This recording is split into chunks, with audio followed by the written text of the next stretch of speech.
Walang masakit sa leeg. Dito sir, ikot. Walang masakit. Tingin na po kayo. Tingin sa baba. Okay, sige. Walang masakit ha. Tingin sa akin, tingin sa akin.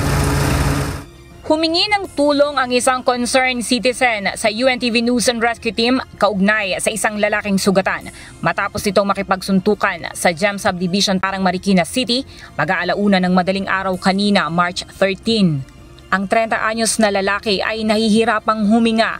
Nagtamo rin ng mga galo sa kanang tuhod, kaliwang paa at may pananakit ng dibdib. Paglapit natin sa biktima, napansin po namin na nakaupo siya sa gutter at iniinda niya yung pananakit ng kanyang dibdib at medyo nahihilo rin. Inassess naman agad ng team natin. Ayon sa nakakita sa insidente, nagpang-abot ang biktima at kumpare nito na siya naman itong kasuntukan. Nag-abangan lang yun dito kanina kasi pagdating kanina, yung biktima na yun dito, tumambay silang dalawa dito. Tapos nagpang-abot na sila dito banda. Hindi, tumumba siya ilang beses. Hindi siya tumama yung ulo niya. Natumba lang siya ng na yung likod yun. Tapos yung likod niya, tapos yung ito, napaupo siya dun sa banda sa may motor. Napaupo.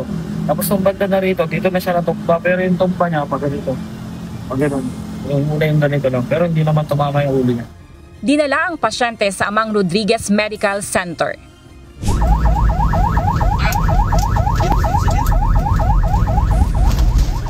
Sugatan ang tatlong ito matapos magpang-abot dahil sa di pagkakaunawaan sa Purok Vipatil, Barangay Magugpo West, Tagum City, pasado alas 10 kagabi, March 12. Hiwa sa muka ang natamo ng 34 anyos na biktima. Hiwa rin sa ulo ang natamo ng isang senior citizen matapos matamaan ng bato. Pamamaga ng mata, gasgas sa siko at mga hiwa sa talampakan naman ang natamo ng isa pang 38 anyos na lalaki. Ayon sa mga nakasaksi, nagkakasiyahan ang dalawang lalaki. Biglang dumating ang isa pang lalaki at binato ng upuan ang mga ito.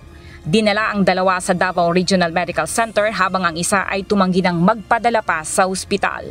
Juvie Saplada, UNTV News and Rescue. Diyos ang aming sandigan, serbisyo publiko ang aming pinahahalagahan.